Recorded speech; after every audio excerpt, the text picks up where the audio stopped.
नमस्कार, के न्यूज के खास शो स्पेशल रिपोर्ट में आप सभी का स्वागत है और मैं हूं आपके साथ गरिमा वाजपेयी। आज हम फिर से हाजिर हैं देश विदेश की कुछ खास खबरों के साथ और आज हम सबसे पहले बात करेंगे यूपी में सीएम योगी आदित्यनाथ के द्वारा की गई तिरंगा यात्रा के आगाज की और साथ ही हम बात करेंगे 17 अगस्त से बिहार में शुरू होने जा रही वोट अधिकार यात्रा की और चलते चलते हम आपको दिखाएंगे जस्टिस वर्मा के खिलाफ महाभियोग और बिहार बाढ़ की त्रासदी की हालत की रूह कपाने वाली तस्वीरें। तो चलिए शुरू करते हैं विस्तार से।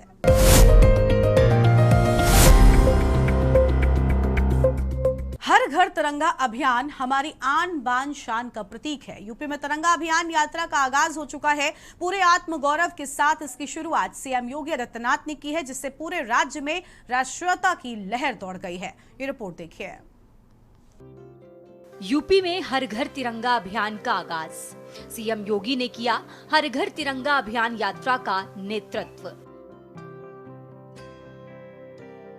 सीएम योगी ने युवाओं संग ली सेल्फी। हाथ में तिरंगा लेकर लखनऊ की सड़कों पर उतरा भारत। हर घर में लहराया जाना चाहिए देश और सैनिकों के सम्मान का प्रतीक तिरंगा। सीएम।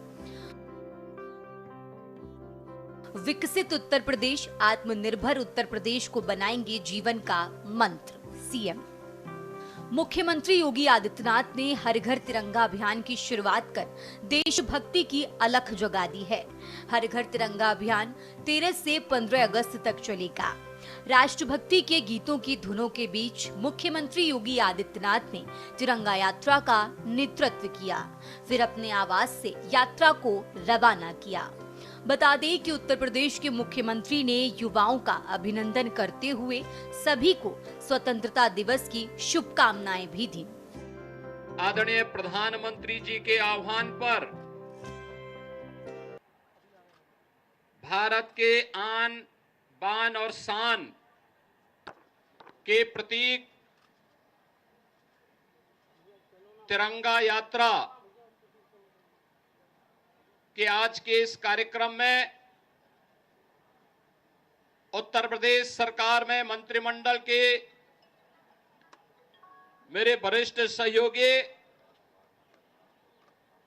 श्री केशव प्रसाद मौर्य जी, श्री ब्रजेश पाठक जी, मंत्रिमंडल के मेरे सहयोगीगण, सभी सम्मानित जनप्रतिनिधिगण, आज की इस तिरंगा यात्रा में उपस्थित सभी भारत माता के वीर सपूत हमारे युवा साथियों, हमारा देश अपनी आजादी के 78 वर्ष पूरा कर रहा है। इस मौके पर सीएम योगी ने कहा कि हर घर तिरंगा और तिरंगा यात्रा के महत्व से इसे हम सभी देख रहे हैं कि तिरंगा यात्रा केवल यात्रा नहीं बल्कि भारत मां, महापुरुषों, क्रांतिकारियों और वीर सैनिकों के प्रति हमारी कृतज्ञता भी है। हर गांव, नगर, जनपद में तिरंगा यात्रा इसका उदाहरण प्रस्तुत कर रहा है। उत्तर प्रदेश में हम लोग हर घर तिरंगा सेल्फी विद तिरंगा से जुड़ रहे हैं। देश और सैनिकों के सम्मान और आन बान शान का प्रतीक तिरंगा हर भारतीय के घर में लहराया जाना चाहिए। मुख्यमंत्री योगी आदित्यनाथ ने कहा कि ऑपरेशन सिंदूर में भारत के शौर्य, पराक्रम, सामर्थ्य और शक्ति को दुनिया ने देखा है। सामाजिक एकता को छिन्न भिन्न करने का कुत्सित प्रयास करने वालों और समाज, क्षेत्र, भाषा, जाति समेत अनेक वादों के नाम पर बांटने वाले तत्वों को बेनकाब करें। आजादी के अमृत काल में हर भारतीय के मन में अपने संविधान के प्रति, अपने राष्ट्रीय प्रतीकों के प्रति, अपने महान क्रांतिकारियों और महापुरुषों के प्रति श्रद्धा और सम्मान का भाव पैदा हो, इसे और प्रगाढ़ करने के लिए देश के यशस्वी प्रधानमंत्री जी ने के आह्वान पर पिछले 10 वर्षों के अंदर राष्ट्रीयता का यह भाव प्रगाढ़ता के साथ हर जन तक, हर घर तक पहुंचे। यह हर घर तिरंगा और तिरंगा यात्रा के माध्यम से हम सब देख रहे हैं।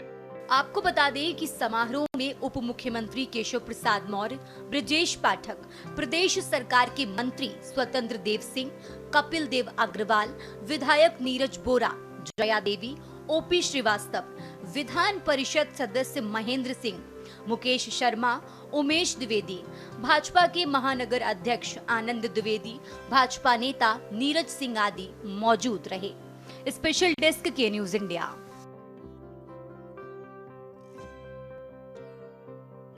राहुल गांधी 17 अगस्त से बिहार में मतदाता अधिकार यात्रा शुरू करने जा रहे हैं। वो आधे बिहार का दौरा करेंगे और जनता के वोटर अधिकारों को लेकर अपनी बात रखेंगे। एक और जहां पहले चरण की यात्रा की कार्य योजना बना ली गई है, तो वहीं इस यात्रा के लिए राष्ट्रीय स्तर के वरिष्ठ नेताओं को जिला का समन्वयक भी नियुक्त कर दिया गया है। इस रिपोर्ट में देखिए। राहुल गांधी 17 अगस्त से बिहार में मतदाता अधिकार यात्रा के जरिए जो हलचल पैदा करने जा रहे हैं, उसके दूरगामी परिणाम हो सकते हैं। ये यात्रा बिहार विधानसभा चुनाव 2025 से पहले महागठबंधन के लिए माहौल तैयार करने के उद्देश्य से की जा रही है। कांग्रेस पार्टी ने मतदाता अधिकार यात्रा के लिए 25 जिलों में कोऑर्डिनेटर नियुक्त किए हैं। गौरतलब है कि राहुल गांधी की इस यात्रा का नेतृत्व करेंगे, जिसका उद्देश्य लोकतंत्र, मताधिकार और संविधान की गरिमा की रक्षा करना है। यात्रा की शुरुआत रोहतास से होगी। राहुल की वोट अधिकार यात्रा का उद्देश्य विशेष गहन मतदाता पुनरीक्षण में कथित धांधलियों और वोट चोरी के मुद्दे को उठाना। पहले चरण में 15 दिनों तक चलने की संभावना। राहुल गांधी के साथ बिहार विधानसभा में विपक्ष के नेता तेजस्वी यादव और महागठबंधन के अन्य नेता भी शामिल होंगे। ये यात्रा मुख्य रूप से पदयात्रा के रूप में होगी, जिसमें जनसभाएं भी शामिल हैं। यात्रा का समापन 1 सितंबर को पटना में एक विशाल महारैली के साथ होगा, जिसमें इंडिया गठबंधन के सभी प्रमुख नेताओं के शामिल होने की उम्मीद है। यात्रा का ये है पूरा कार्यक्रम। 17 अगस्त रोहतास, 18 अगस्त औरंगाबाद, 19 अगस्त गया नालंदा, 20 अगस्त ब्रेक, 21 अगस्त शेखपुरा लखीसराय, 22 अगस्त मुंगेर भागलपुर, 23 अगस्त कटिहार, 24 अगस्त पुड़िया अररिया, 25 अगस्त ब्रेक, 26 अगस्त सुपौल मधुबनी,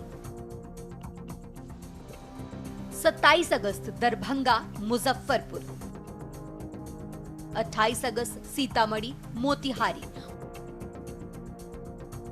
29 अगस्त बेतिया गोपालगंज सिवान, 30 अगस्त छपरा आरा, 31 अगस्त ब्रेक, 1 सितंबर पटना में समापन। आपको बता दें कि यात्रा की शुरुआत सासाराम से होगी, औरंगाबाद होते हुए गया तक जाएगी। इसके बाद ये नवादा, नालंदा और बिहार के अन्य जिलों से गुजरेगी। ये यात्रा महागठबंधन के नेताओं को बूथ स्तर तक पहुंचाने और मतदाताओं के बीच अपनी बात रखने का मौका देगी। साथ ही ये बिहार विधानसभा चुनाव से पहले इंडिया गठबंधन की एकजुटता को भी प्रदर्शित करेगी, जिसका उद्देश्य बिहार में एनडीए सरकार को घेरना और आगामी विधानसभा चुनाव के लिए जमीन तैयार करना है। महागठबंधन के 6 दल यात्रा में होंगे शामिल। आपको बता दें कि वोट अधिकार यात्रा के पहले दिन राहुल गांधी और कांग्रेस अध्यक्ष मल्लिकार्जुन खड़गे मौजूद रहेंगे। बताया जा रहा है कि महागठबंधन के सभी 6 दल इसमें बढ़ चढ़कर हिस्सा लेंगे। बता दें कि इस यात्रा का फैसला 7 अगस्त को दिल्ली में राहुल गांधी के घर पर हुई एक बैठक में लिया गया था। हालांकि यात्रा को शिबू सोरेन के निधन के चलते टाल दिया गया था। स्पेशल डेस्क के न्यूज इंडिया। यहाँ पर रुकते हैं एक छोटे से ब्रेक के लिए।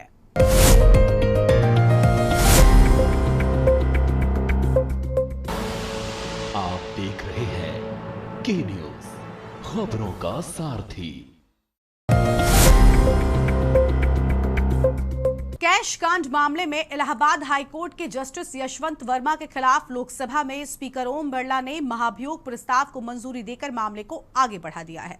स्पीकर ओम बिरला ने कहा कि मुझे रविशंकर प्रसाद और विपक्ष के नेता समेत कुल 146 सदस्यों के हस्ताक्षर से प्रस्ताव मिला है। ये रिपोर्ट देखिए। जस्टिस वर्मा के खिलाफ महाभियोग प्रस्ताव को मंजूरी।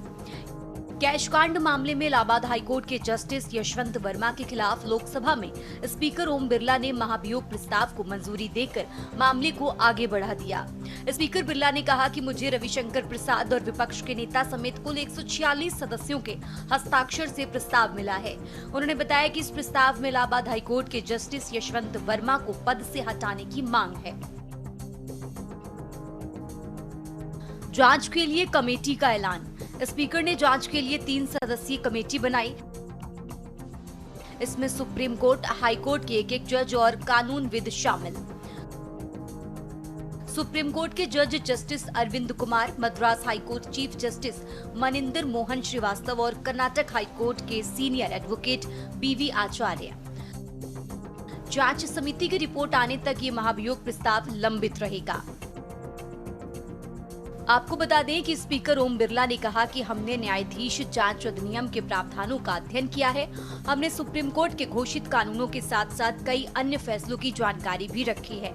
सुप्रीम कोर्ट ने शिकायत को गंभीर प्रकृति का बताया है। इन हाउस प्रक्रिया का पालन किया।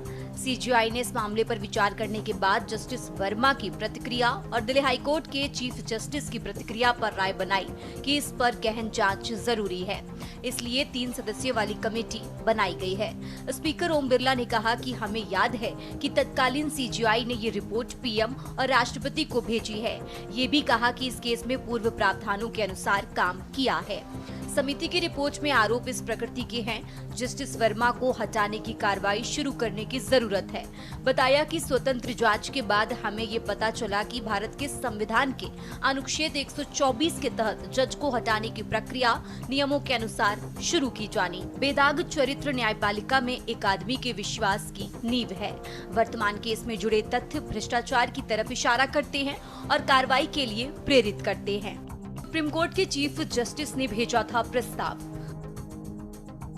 जस्टिस वर्मा को भ्रष्टाचार के आरोपों में पद से हटाने का प्रस्ताव तत्कालीन चीफ जस्टिस संजीव खन्ना ने प्रधानमंत्री और राष्ट्रपति को भेजा था। जुलाई में लोकसभा में उन्हें पद से हटाने के लिए महाभियोग के प्रस्ताव पर चर्चा हुई। वहीं भारत में आजादी के बाद से अभी तक किसी भी जज को महाभियोग के जरिए हटाया नहीं गया है। हालांकि महाभियोग प्रस्ताव करीब 6 बार लाया गया, लेकिन केवल 2 मामलों तक अभियोग पर सार्थक बहस हो सकी, लेकिन कोई भी जज हटाया नहीं गया। अब तक 6 बार लाया गया महाभियोग। जस्टिस वी रामास्वामी साल 1993 सुप्रीम कोर्ट के जज से जुड़े अनियमित व्यवहार पर महाभियोग प्रस्ताव लोकसभा में आया, लेकिन 2/3 समर्थन नहीं मिलने के कारण ये रद्द हो गया। जस्टिस सौमित्र सेन साल 2011 कोलकाता हाईकोर्ट के जज पर धन का गबन करने के आरोप लगे। राज्यसभा ने महाभियोग प्रस्ताव पास किया, लेकिन लोकसभा में बहस से पहले ही उन्होंने इस्तीफा दे दिया। जस्टिस पीडी दिनाकरण साल 2011 भ्रष्टाचार व पद के दुरुपयोग के आरोपों के चलते प्रस्ताव पेश हुआ, लेकिन वे इस्तीफा दे चुके थे, इसलिए प्रक्रिया आगे नहीं बढ़ी। जस्टिस जेबी पद्रीवाला साल 2015 आरक्षण पर विवादास्पद टिप्पणी के लिए महाभियोग प्रस्ताव लाया गया, लेकिन बाद में विवादात्मक टिप्पणी हटने पर ये रद्द हो गया। जस्टिस सीवी नागार्जुन रेड्डी साल 2017 दलित जज को टारगेट करने और वित्तीय गड़बड़ी के आरोप लगे, लेकिन सांसदों के समर्थन हट जाने पर प्रस्ताव रद्द हो गया। चीफ जस्टिस दीपक मिश्रा साल 2018 उपचारात्मक प्रक्रिया का उपयोग किए जाने और जस्टिस लोया मामले में अनियमितताओं के आरोपों पर महाभियोग प्रस्ताव की तैयारी हुई, लेकिन राज्यसभा अध्यक्ष ने इसे पहले ही फेज में खारिज कर दिया।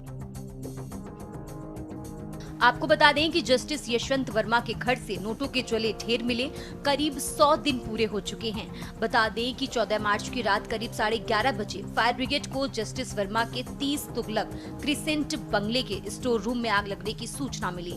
आग बुझाते हुए वो अधजले नोटों की गड्डियां दिखीं। अगले दिन नोट गायब भी हो गए। इस मामले में कई तरह के सवाल उठे थे। सुप्रीम कोर्ट ने जस्टिस यशवंत वर्मा की उस याचिका को खारिज कर दिया जिसमें उन्होंने इन हाउस जांच रिपोर्ट को चुनौती दी थी। दरअसल सुप्रीम कोर्ट के जस्टिस दीपांकर दत्ता और जस्टिस एजी मसीह की बेंच ने कहा कि इन हाउस कमेटी का गठन और जांच प्रक्रिया में कोई गैर कानूनी पहलू नहीं पाया गया। कोर्ट ने साफ किया था कि कमेटी की कार्यवाही संविधान के दायरे में ही रही है। स्पेशल डेस्क के न्यूज इंडिया। देश के कई राज्यों में बाढ़ और बारिश ने भारी तबाही मचाई है। लोग बेघर हो रहे हैं, रास्ते टूट रहे हैं। बिहार के 12 जिले बाढ़ की चपेट में हैं। 17 लाख से ज्यादा की आबादी इससे प्रभावित है और सबसे ज्यादा प्रभावित जिलों में भागलपुर है। यहां की 75 पंचायतों के 4.16 लाख से ज्यादा लोग पीड़ित हैं। ये रिपोर्ट देखिए। बिहार के कई जिले इस समय बाढ़ की चपेट में हैं। नेपाल और बिहार के तराई क्षेत्रों में लगातार हो रही बारिश के कारण राज्य की प्रमुख नदियां उफान पर हैं, जिससे कई इलाकों में बाढ़ जैसे हालात पैदा हो गए हैं। गंगा, कोसी, बागमती, बूढ़ी गंडक, पुनपुन और घाघरा जैसी नदियां खतरे के निशान के ऊपर बह रही हैं। सबसे ज्यादा प्रभावित जिलों में भागलपुर है।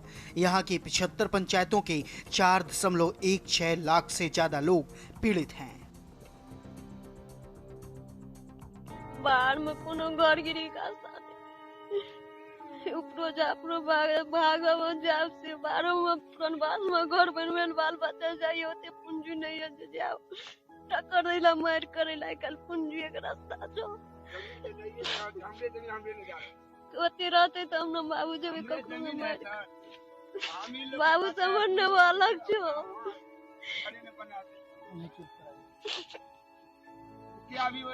मुखिया भी नहीं देखा कहियो ने एक से चूड़ा ने चावल पांचटा पोता कता गया नहीं है ए दुगो के दांत लगे ने घुरे एगो बेटी कुमारी में पर एते भगवान कोसी महारानी दुख दल कैसे देबे कलके बक्सा पेटी कोठा कोठी सब चीज भैस गेल अनाज के 100 टोटल सामान कुछ नहीं रहल कन रह गेलू कुछ नहीं रहल डूमत रहू कोई सहारा नहीं। सबके घर में किसी के घर में 10 क्विंटल किसी के घर में 20 क्विंटल दाना मवेशी का खाने के लिए सब चारा फंस गया, मवेशी फंस गया, कितना जान माल का खतरा हुआ। व्यवस्था हम लोग को कोई नहीं था। क्यों रहते हैं यहाँ पर? ये क्या करेंगे, जाएंगे कहाँ जाएंगे, गुजर तो करना है कहे। और बास में भी जब जाते हैं तो अपना जमीन है, जमीन पर जो कोई घर बांध लिया है तो हमको जमीन नहीं छूटा। सरकारी जमीन है, तुम नहीं था तो तुम्हारा जमीन नहीं है, क्या करेंगे। वहाँ लड़ाई करने के लिए जाते हैं तो हम वहाँ सुपौल में जाते हैं तो अधिकारी भी उन्हीं को लोगों के उनको घर बना हुआ है तो लोग फिर घर नहीं बना है तो जिसको घर बना हुआ है उसको तोड़ दोगे तुम, तो बताता है। आज खतियोनी मेरा है और घर बना लिया है ये लोग, उस खतियों को भी नहीं देखता है। गुंडा माफिया लोग कब्जा कर रखा है, लाख रुपया 2 लाख रुपया मांगता है, उसमें कहाँ से इतना आदमी जाएगा, कहाँ से इतना आदमी वहाँ घर बना के रहेगा। पैर रखने का जगह नहीं है वहाँ पे, तो कहाँ से आदमी जाएगा इतना। हमारे कोसी भीतर में, हमारे सुपौल अंचल में गोपालपुर सिर्फ पंचायत जो है यहाँ पे 7 गो नाव बहाली है। जब हम लोग को बाढ़ आया एक भी नाव वाले हमारे लोग को बचाने के लिए नहीं आया, एक भी नाव वाले नहीं। हमारे सांसद और विधायक जो है ना इसी कोसी में लगते हैं, कहीं पे वो भी पानी में बह गए हैं, कहीं दिखाई नहीं दे रहे हैं। न विजेंद्र यादव जी दिखाई दे रहे हैं, न माननीय सांसद दिलेश्वर कामत जी कहीं नहीं दिखाई दे रहे हैं। लगते हैं इसी कोसी के पानी में वो भी हमारे जानवर की तरह वो भी बह गए हैं कहीं। सबसे ज्यादा क्षति जो है फसल का हुआ। धान का खेत है यहाँ, धान का जितना भी फसल था किसान का सभी जो है नदी में मतलब खराब हो गया। सारा का क्षति हुए, खाने के लिए तड़प रहे हैं सर। कपड़ा जो जेब में पहने हुए सर वही को धोते हैं और वही धो के लाते हैं, आंगन में खड़े रहते हैं कच्छा पहन के। इसके बाद सूखता है, इसके बाद पहन के बाहर होते हैं सर। अब हम लोग जा रहे हैं कहीं और, जा रहे हैं मार्केट जा रहे हैं, जब ही तो घर बनाएंगे, जब कमाएंगे नहीं तो घर क्या बनाएंगे। सरकार कहाँ से दे पाएगा इतना। सरकार ये 2 किलो चूड़ा दे रही है, अब बताइए 2 किलो चूड़ा से क्या होने वाला है। अरे भाई एक तो अच्छा नीति तैयार कीजिए जिससे इन लोगों की भरपाई, क्षति जो हुआ उसका भरपाई हो। जब भी पानी कैद होगा तो जल प्रलय होगा। जब जब पानी कैद हुआ है तब तक प्रलय हुआ है कोसी वालों के लिए। बाढ़ प्रभावित जिलों में हाहाकार।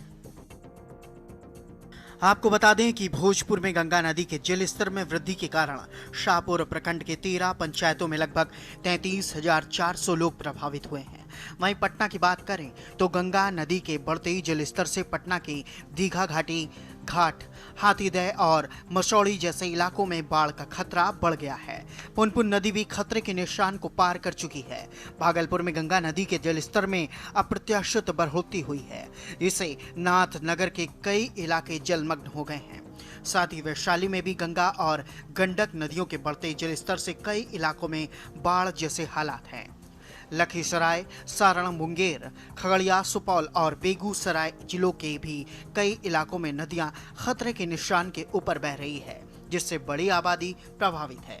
इसी प्रकार कटिहार में कारीकोशी और बरही जैसी नदियों का जलस्तर भी खतरे के निशान के ऊपर है। कैमूर और बक्सर में कर्मनाशा और धर्मावती नदियां उफान पर हैं, जबकि नालंदा के मोहनो और चिरैया नदियों का जलस्तर बढ़ा हुआ है। बता दें समस्तीपुर जिला भी बाढ़ से अछूता नहीं है।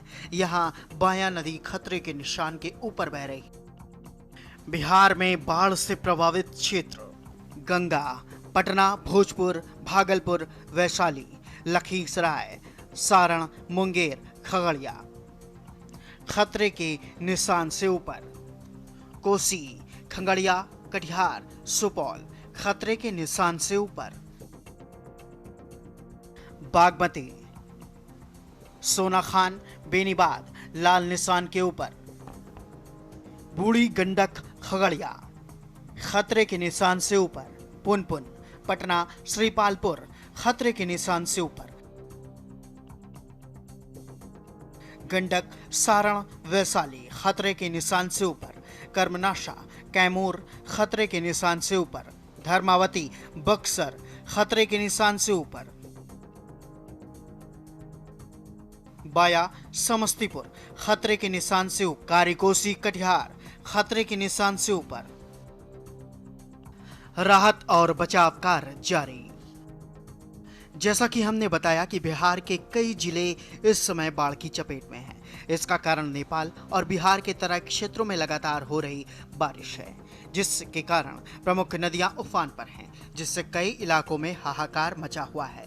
बता दें राज्य में बाढ़ से 17 लाख से अधिक लोग प्रभावित हुए हैं। इन इलाकों में राहत और बचाव कार्यों के लिए एनडीआरएफ और एसडीआरएफ की दर्जनें टीमें तैयार की गई हैं। बाढ़ प्रभावित क्षेत्रों में लोगों को सुरक्षित स्थानों तक पहुंचाया जा रहा है। उसके लिए सामुदायिक रसोई और पॉलीथीन सेट्स का वितरण किया जा रहा है। आवागमन के लिए नावों का परिचालन भी कराया जा रहा है। स्पेशल डेस्क, के न्यूज़ इंडिया। इस खास कार्यक्रम में इतना ही। तमाम बड़ी खबरों के लिए आप देखते रहिए के न्यूज़ इंडिया। नमस्कार।